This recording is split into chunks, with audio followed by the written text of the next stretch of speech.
La semana pasada estuvimos hablando sobre el tema de los aumentos en los servicios. Fundamentalmente hablamos del aumento de energía eléctrica, sobre los cuales el año pasado se sabía que teníamos amparos que protegían a los consumidores. Lo cierto es que se está informando nuevamente de que se vienen los aumentos y está la situación muy complicada para el bolsillo de todos los ciudadanos. Es por eso que estamos en comunicación y le agradecemos muchísimo porque nos brinda estos minutos para poder charlar. Estamos en comunicación con el legislador Leandro García. Leandro, muy buenos días. Yamila y Sole, te saludamos desde el estudio de Patagonia Andina. ¿Qué tal? Muy buenos días para usted y para toda la audiencia de Patagonia. ¿Cómo están? Bien, muy bien. Bueno, esto que decíamos, Leandro, muy preocupados porque de hecho ya hemos recibido denuncias de vecinos de aquí de la comarca que de hecho ya en la factura han observado un aumento. El otro día tuvimos la posibilidad de hablar con Luciano Delgado Sempé también, que nos contaba un poquito de qué se trataba este recurso que se había presentado el año pasado y trataba de explicar un poquito por qué sí ahora en estas facturas venía el aumento. Pero obviamente la preocupación de la gente es ¿qué podemos hacer ante esto? ¿Existe alguna posibilidad? ¿No era que no se podía aumentar absolutamente nada? ¿Qué es lo que está pasando concretamente? Bueno, es complejo siempre de explicar porque hay un tramo de la factura que depende de las decisiones del gobierno nacional, hay otro tramo de la factura que depende de DERSA, en el caso del Bolsón, en el caso de Bariloche, la cooperativa eléctrica de Bariloche, y en el caso de Río Colorado también de la cooperativa que distribuye la energía en la localidad. Mira, nosotros tenemos sería largo recordarlo, ¿no? Pero me parece que hicimos distintas, pusimos a disposición de la sociedad distintas herramientas.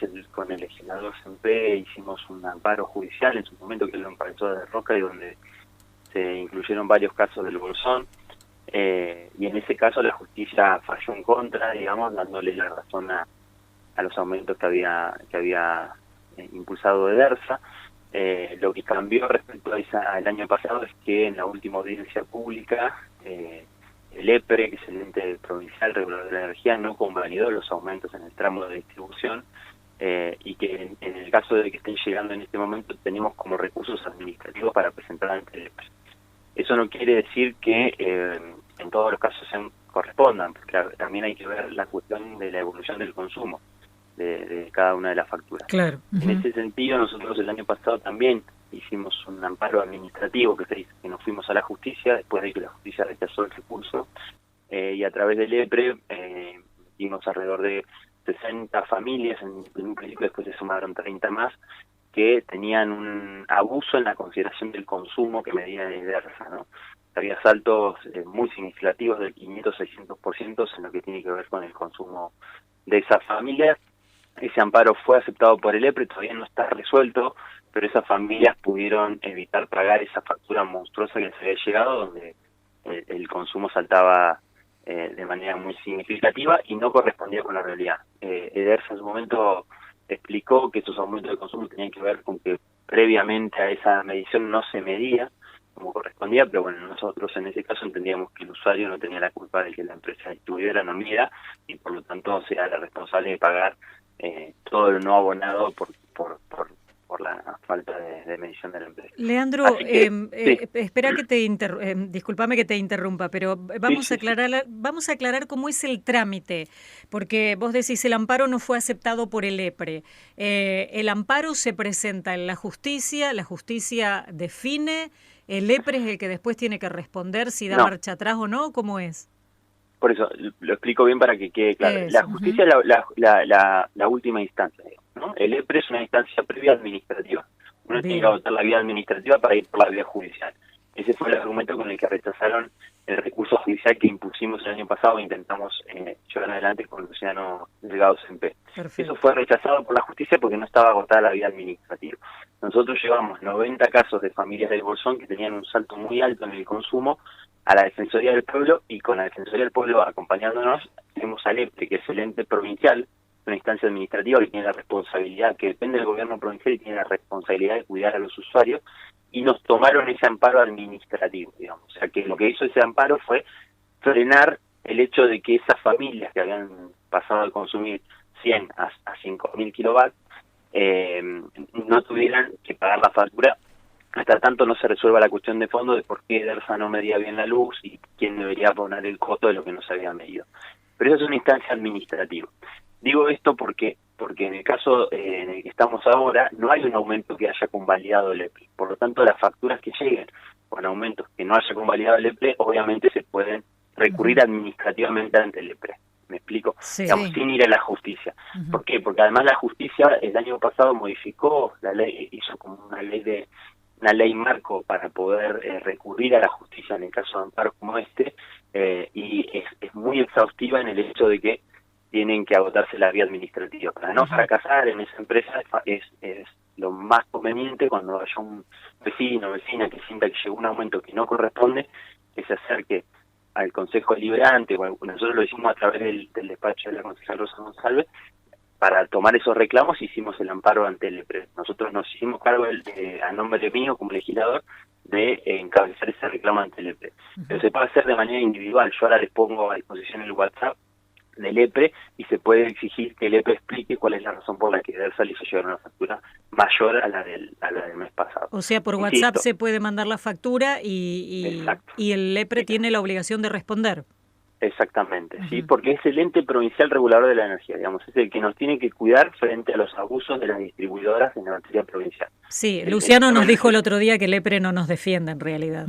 Y bueno, es un poco el reclamo que se viene haciendo. Nosotros estuvimos en Roca en la última audiencia pública con las cámaras de comercio, las cámaras empresariales, y en base a esa fuerte presión que se hizo desde todos los sectores, se logró que el EPRE rechace el aumento, o sea que el EPRE por razones externas a su voluntad, probablemente, como decía Luciano, tuvo que rechazar el aumento que solicitaba el DERSA para este año. Por lo tanto, hay una herramienta como para exigirle al EPRE que garantice que ese aumento no se explicite en la factura, ¿no? Bien, mientras... Después, obviamente, la evaluación política del rol del EPRE, nosotros hemos sido muy críticos, hemos presentado proyectos de ley que modifiquen sustancialmente la conformación del ente regulador. Hay un artículo en su ley que establece que tiene silencio positivo administrativo, es decir, que frente a un reclamo, digamos, de los usuarios, siempre tiene la razón la empresa distribuidora. Bueno, hemos hecho distintas instancias de presentación de proyectos de ley para modificar la estructura del EPRE, porque tampoco estamos conformes con cómo funciona, y el oficialismo apaña el funcionamiento del EPRE, pero bueno, la verdad es que hoy me parece que lo importante es transmitir a los vecinos un mecanismo concreto para resolver, y lo que hay que hacer es exigirle al EPRE que cumpla su rol y que garantice que el aumento que no convalida la audiencia pública no le llegue a los vecinos la factura, ¿no? Y mientras se frena, Leandro, digo, mientras se recurre administrativamente, que me imagino que debe llevar un tiempo, ¿se frena el pago o uno tiene que igual pagar y después reclamar? No. El EPRE en la instancia administrativa tiene la obligación, digamos, si el EPRE considera que el reclamo está bien, por eso insisto, yo ahora les voy a pasar el WhatsApp para que todo el vecino o vecina que tenga duda lo pueda hacer, y en todo caso, si hay una respuesta insuficiente del EPRE o algo que no se entiende, se pueden acercar al despacho del Consejo Deliberante para que con los chicos que armamos el equipito el año pasado para responder podamos asesorarlos. ¿Por qué digo esto? Porque es la instancia que corresponde, es la instancia administrativa que corresponde, y el EPRE lo que hace es, cuando está el reclamo del vecino y considera que existen razones para darle lugar, insta a DERSA en este caso, pero a las otras empresas distribuidoras en el resto de la provincia, a que frene, tendría el efecto de un amparo, hasta que se resuelva la cuestión de fondo. Es decir, esa factura el usuario no está obligado a pagarla. Bien. Hasta que se resuelva la cuestión de fondo.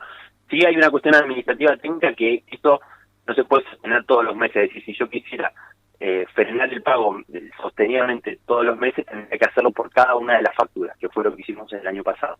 Pero bueno, en el año pasado fueron las primeras 2 facturas y después se regularizó el consumo que le medían a la gente y quedó en litigio administrativo en esas facturas que se aumentó drásticamente el consumo. Pero insisto, está la instancia del EPRE administrativa para no fracasar en ninguna empresa judicial, porque ya sabemos y tenemos antecedentes de que esa vía no funciona. Bueno, entonces, como para poner así un poquito más en claro, lo ideal es primero ir con este número de WhatsApp que vos nos vas a pasar, hacer la presentación ante el EPRE, es decir, la vía administrativa. Aquellos Exacto. que no sepan cómo hacerlo, quieran estar un poquito más aconsejados, se acercan al despacho de la concejal Rosa Monsalve en el Consejo Deliberante para iniciar la vía administrativa, antes que un camino judicial, como nos decías. Exactamente. Ese es el recorrido Uh-huh. que hay que hacer para ayudar a los vecinos a que obviamente fijan su derecho y que no aumente la factura por el ente de distribución. Después sí hay que decir que hay una política tarifaria del Gobierno Nacional de eliminación de subsidios, Sí. de convalidación de los precios que solicitan las empresas que producen y transportan la energía. Por lo tanto, también ese incremento de la factura es un hecho, ¿no? Digamos, Claro. si uno compara lo que representa la factura del uso de gas Uh-huh. respecto al ingreso en comparación con hace 2 años, bueno, es mucho más alto, en parte por decisión del EPRE, pero también en parte por las autoridades nacionales, por la Secretaría de Energía, que convalidó todos los aumentos nacionales. Claro. Y se han eliminado muchos subsidios. Sí, ni hablar. Leandro, ¿y ha habido cortes? ¿Cuál es la realidad en la provincia? Bueno, hay otra cosa que estamos haciendo, hay una ley que impide los cortes a familias en condición vulnerable, ¿no? Uh-huh. Nosotros el año pasado la aprobamos, es una ley vieja, y con mi compañera de bloque Ana Mar presentamos un pedido de informes a la provincia porque no se está cumpliendo. Es decir, ni EDERSA, ni ninguna de las prestadoras ni de gas ni de luz están al tanto de esa ley que está en plena vigencia y que no se ha implementado.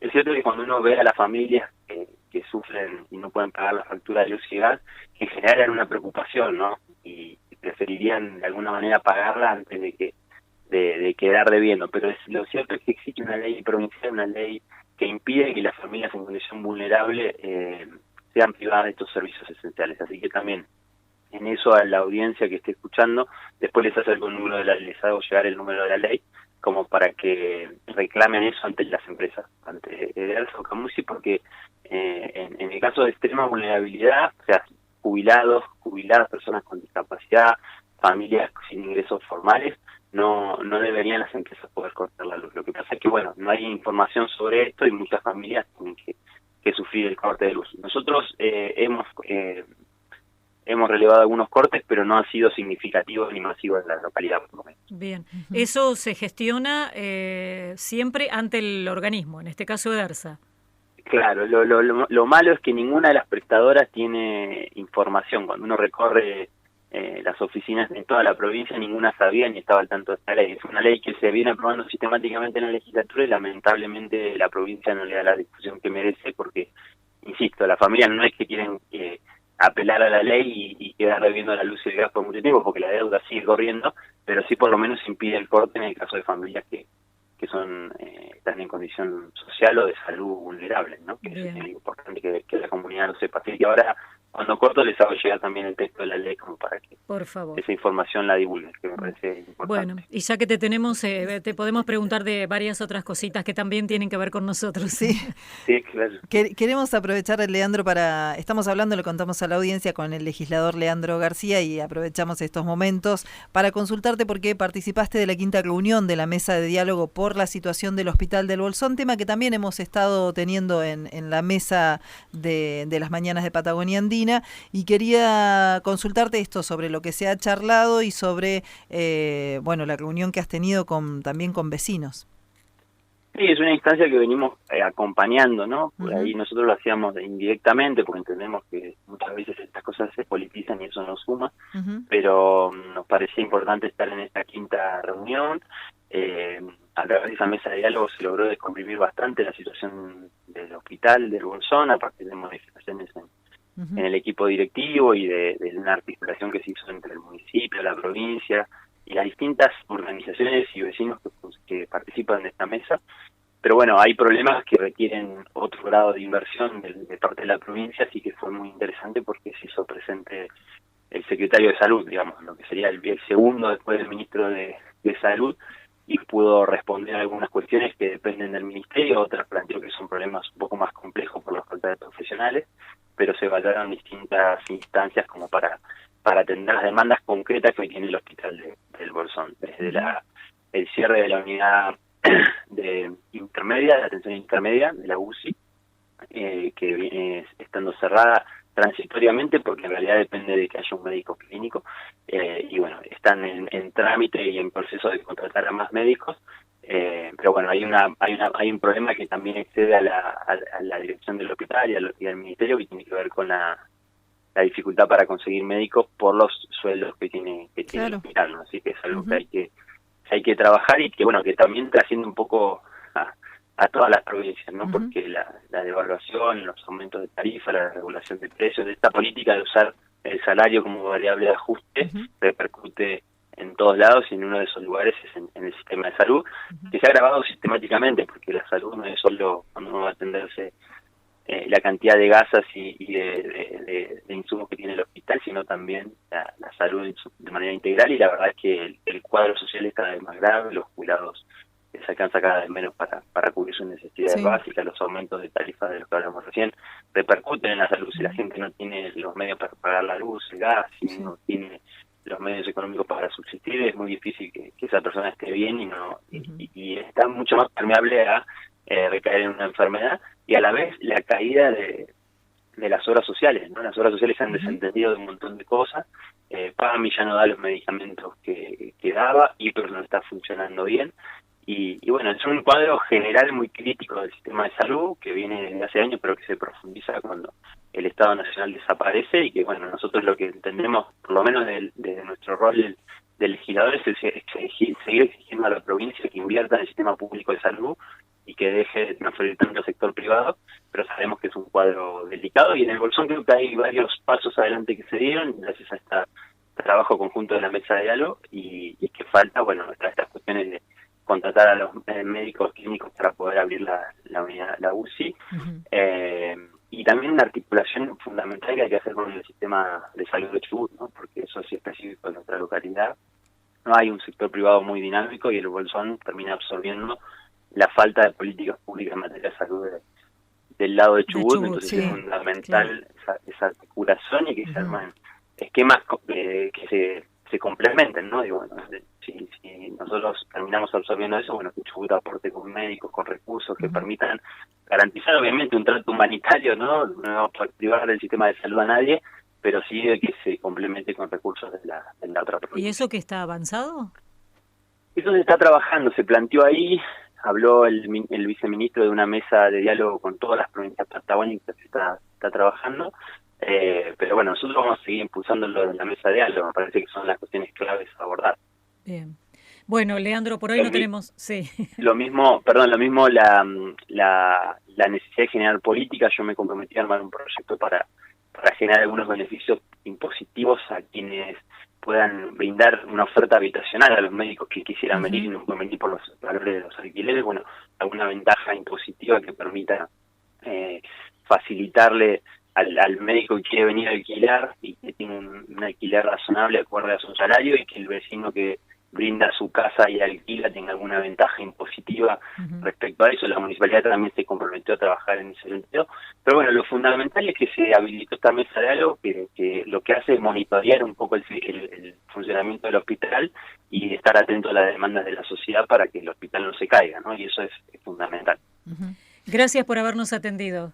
Gracias a ustedes. Hasta luego. Muchísimas gracias.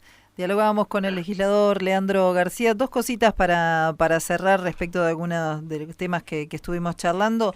PAMI también dejará de entregar pañales a los jubilados. Lo va a hacer a través de un sistema diferente, pero denunciaron entre comillas, un curro.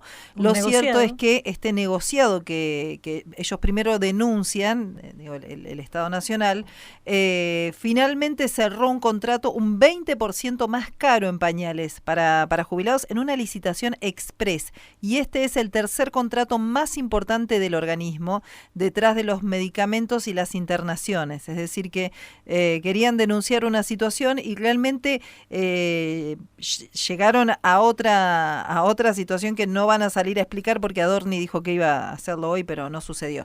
Y lo segundo, que esto que decía el legislador Leandro García respecto de los alquileres, tengamos en cuenta que un dos dormitorios ronda los 500.000 pesos aproximadamente, ¿eh? No en zona céntrica, digamos. En los barrios, una vivienda de 2 dormitorios, como para una familia tipo chiquita, ronda aproximadamente 500.000 pesos.